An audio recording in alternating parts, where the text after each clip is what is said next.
Welcome back to my channel, and today we'll be talking about the hells and horrors of going through momentum and honestly my experience of what it was like.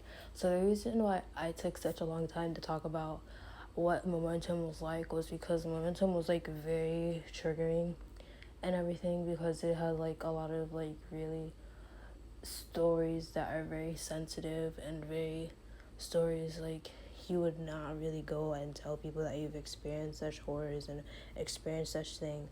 And I felt like momentum was just not the right place to go and like do that and like have certain things be brought up and stuff, because I feel like those are certain things you would tell your therapist.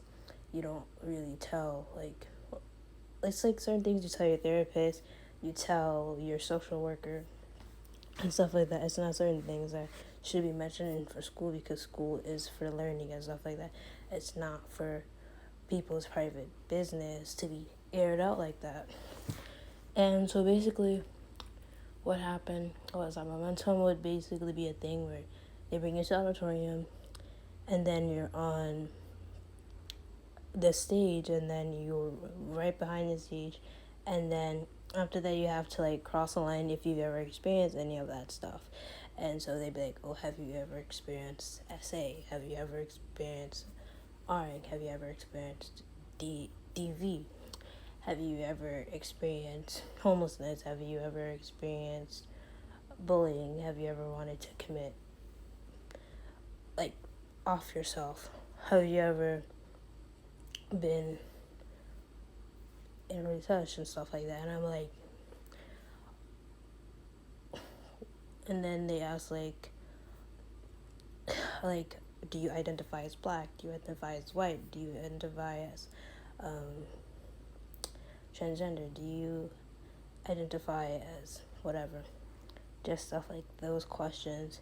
And then after that, they make you like write a letter to your parents, and then they make you like pop balloons and stuff like that.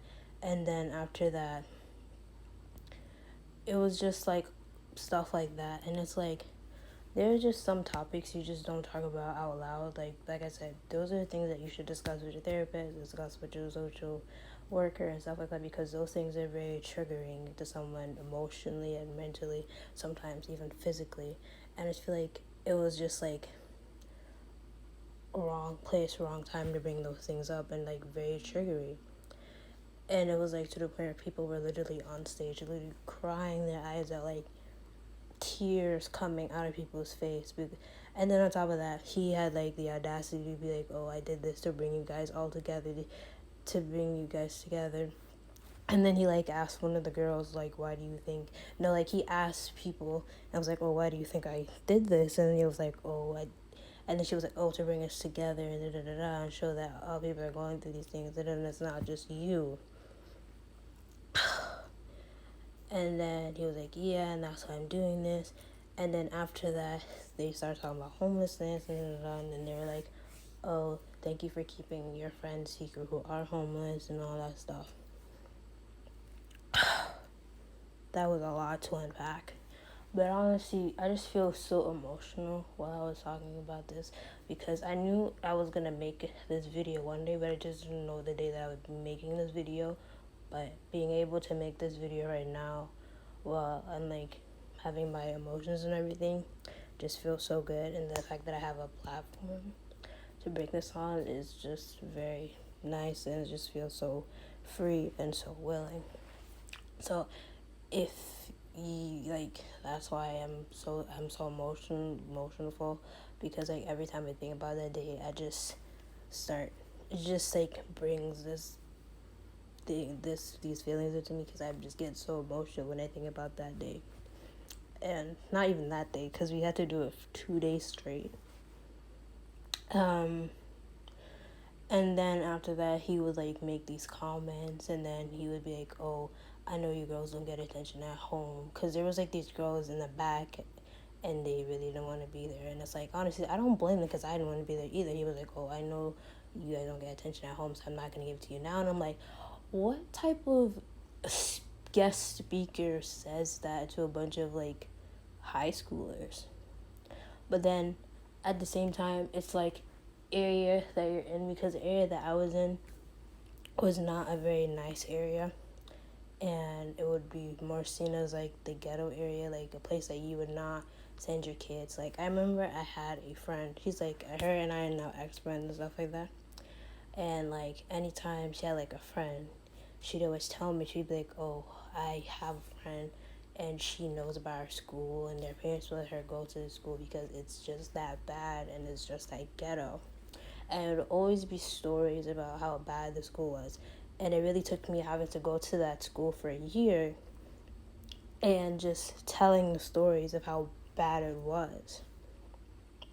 And then on top of that, he started talking about how, oh, yeah, I don't like the stereotypes that, like, oh, then he started talking about the stereotypes of, like, Caribbean women being toxic, and, like, oh, Caribbean women have, like, toxic, and da-da-da, like, oh, these Caribbean women are toxic, like, one of those stuff. It was, like, him talking about how some people think that Caribbean women are toxic, or, like, something like Caribbean women are toxic.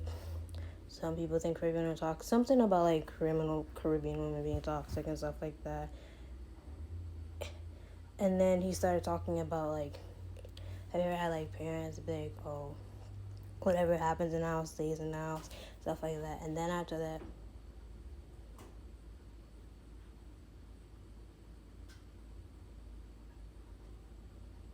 what is that sound? And then after that, they started going into detail about, like, his life, and he talked about how his father was a father by the time he was 11. Like, his father was like his father when he was 11. His mom threw a iron at him when he was 11.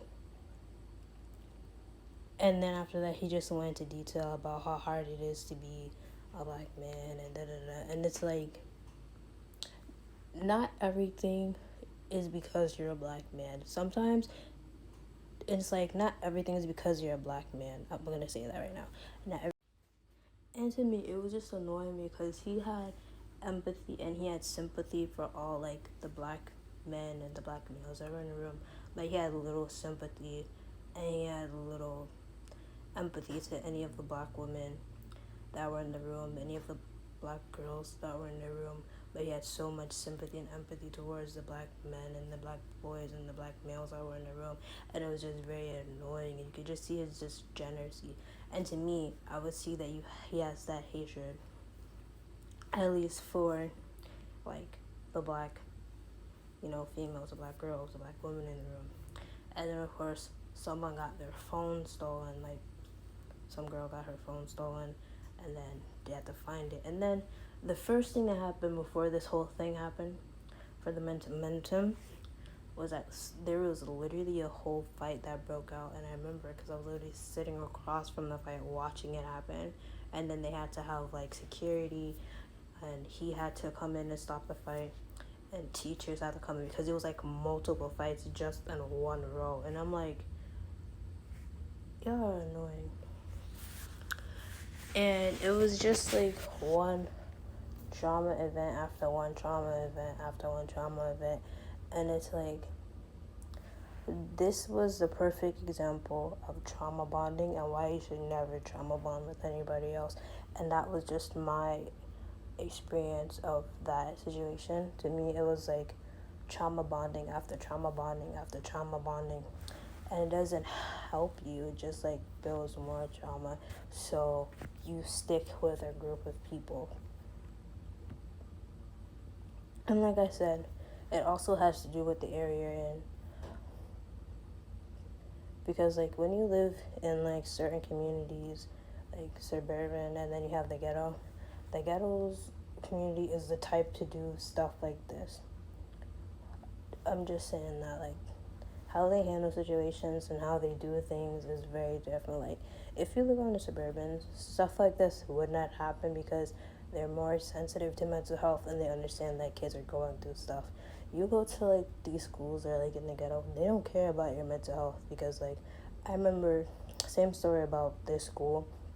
I remember I was literally going to start working in the summer, and I didn't start working there because I had this, like, ex-friend, and we would be talking over the summer, and then she would literally tell me about, like, how they had like 3 shootings in just like 2 months of the school.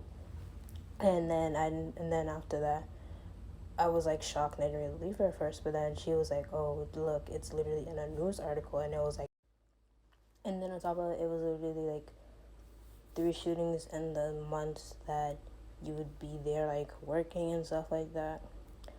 And it was just like very dangerous and stuff, and I just did not want to subject myself, because I remember literally the first months of the school they actually had like shooting around the areas where people, they would go and buy like sandwiches, and they would go buy lunch and stuff like that, and then they would like shoot up the areas around there. And that to me was just like shocked me to my core, because that's not what I wanted to be around. And it was just like the violence and all that stuff. And it just was not what I wanted to be around. And then on top of him as like a professional speaker, I just feel like he lacked very much empathy and sympathy for the black girls and black women and black females that were in the room and stuff like that. And he pandered, and he had his eyes set on the black males, the black men, and the black boys in the room. And I just did not like that. It was like he just lacked so much sympathy or empathy for them. Like I said, he was literally taunting them, and it was like, "Oh, I know you guys don't get attention at home and stuff like that," to the black girls, because they were basically like, I forgot, but they were like doing this stuff, and they were basically like fooling around and stuff, and they were being immature. And then he was like, "Oh, I know you guys don't get this attention at home, so I'm not gonna give it to you here," and stuff like that. And that was literally to a group of black girls that were in a room. And I was like, that was the moment I realized that this man has no sympathy towards black women and black girls and stuff like that. And then of course some black girl like lost her phone and stuff like that, and the whole like area had to go and help her find it. And then he like made a whole speech about like why you shouldn't steal her phone, because she would have no way to go home. But that was like before everything had happened and stuff. And then it was like basically found in like the bathroom garbage, and it was just a lot. Yeah, I'm making my hair, but you get what I'm trying to say. Like, if it had been, I guarantee, if it had been like the black males in the room, he personally, I already know, he wouldn't have said anything to him, because it was like the treatment. Like, you would be in the room and you could see the treatment of how he views the girls and how he views the boys and stuff like that. And it was just very demeaning, and it was just very rude, because like, how are you gonna treat them like that? And how are you gonna treat the guys like that? And it was like, how can you treat, why would you treat the girls like this but treat the guys like this? And it's like, why do you have so much preference to the boys versus to the girls and stuff? Like, you have this preference to the boys in the room, but you have this demeaning hatred for the girls and stuff like that, because I know you wouldn't have said that to the boys in the room. You would have given them help and you would have given them guidance, but instead you choose to be rude to the girls, which made no sense to me at all. And then on top of that, we had to sit in like groups, and they had to make us go in like a circle, and then they made us like do like icebreakers, and after the icebreakers they were like, "Oh, what's the darkest moment in your life?" and all that stuff. And then, like I said, they made us do emotional bondings and emotional like attachments and emotional traumas, because they wanted us to have something in common, and they wanted us to like do these things and stuff like that. But the thing is, emotional trauma and bonding with people because you have said trauma is not good for you, because you would be stuck onto these people, and it's always tied to the fact that you have trauma, and that's not good, because you should be able to work through your traumas, and you should be able to become your authentic self. You shouldn't have to just be attached to people because you went through these horrible, terrific things. Like, there was even this one time where he literally made you stand up and cross the line if you have ever seen murder. Like, if you've ever seen someone be murdered. And I'm like, what is this? Like, what type of school does that? These are things you tell your social worker, you tell your therapist, and stuff like that. Not stuff that should be auctioned off into an auditorium because your school is making you say these things, or you have to walk across the room and tell these horrific things that have happened to you. And the fact that that happened was horrible. But I'm just happy that I did take time out to speak about these things, was because I knew I would get. And I also knew that I would get super duper emotional. I would get super duper drained. I would get super duper sad. But this video was going to come out sooner or later. So it's better that I put it out now than wait and hold these emotions inside of me, because I know that I can't do that. And I know that no one else is going to make a video about it, and no one else is going to jump on a platform and all that stuff. But I have to jump on my platform and I have to make these videos, because that just wasn't right, and that just did not sit with me. Because currently the school that I'm going to is like in the suburbs now, and we haven't had to do anything like this, and I'm just happy. Like, the most thing that we have done was like talk about like teen issues and stuff, like stereotyping people, and we had to talk about like toxic relationships. What else?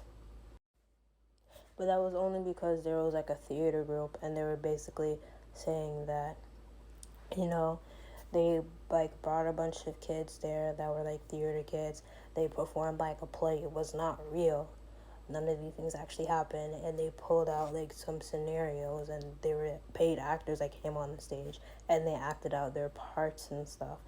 And you know, each person did their part. Like, one played in a toxic relationship, one played alcoholism, one played stereotyping someone because they were like Hispanic, and they thought they were gonna steal, because, you know, typically they have like the like Mexican cartels, and some people believe that, oh, someone's Hispanic, they're obviously gonna be in a Mexican cartel, which is true and stuff. And they had those stuff, but again, those things were not real. No one was spilling out their private information, and you didn't have to go on stage and say if you were molested. You didn't have to go on stage and say if you saw a murder. Say if you've seen a D D DV in your life. You didn't have to go on and say if you experienced being RA'd, if you experienced homeless, if you had to experience anything of those things. And I'm just happy that at my new school they don't have like those things like that. And I'm just happy that at my new school they don't have those things, and you don't have to go on stage and stand up and go up for it if you've experienced things like that. Like I said, you're there for the angels. I'm just very happy that in my new school I don't have to go up on stage and go forward, said yellow line, or go up forward at all, said yellow line, or just go up forward, or just go up forward, said line, because of having to, like, you know, there was basically a thing like you would stay on stage, and if you would experience certain things, like any of the things I mentioned before, you would have to go up forward, like on the yellow line, or like go up forward at all. And then after that, you know, we would, yeah, just like basically that.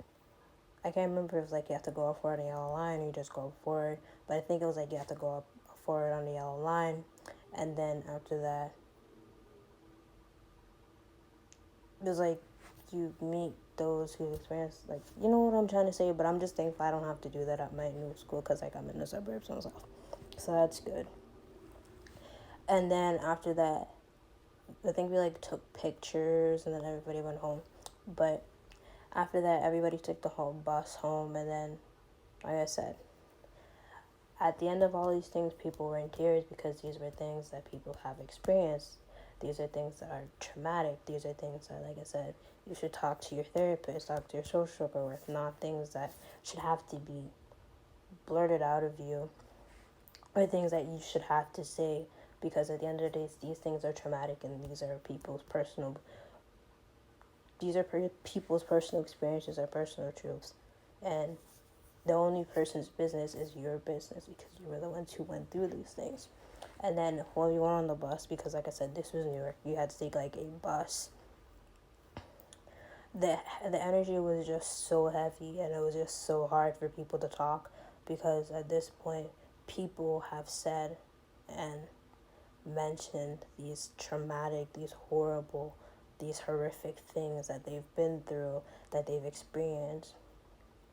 And that's just hard to come back from, because you've now just like blurted out everything bad, traumatic, horrible, malicious things that you've experienced in your life. And it's very hard for that, because the energy was just so draining, and it was just so heavy, and it was just so sad that no one really talked for those 2 days that we did experience momentum from.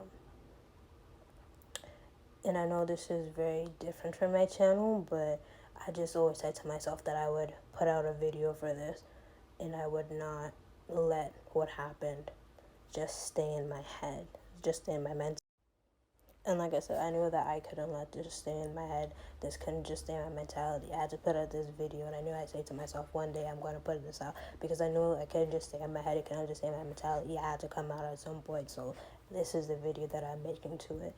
And maybe one day, if I have the heart to be able to listen to this video without crying or anything, maybe one day I'll listen to it. But until then, this is the video, and this is the horrors and howls that I went through of momentum and all of that. So don't forget to comment, like, and subscribe, and have a divine day.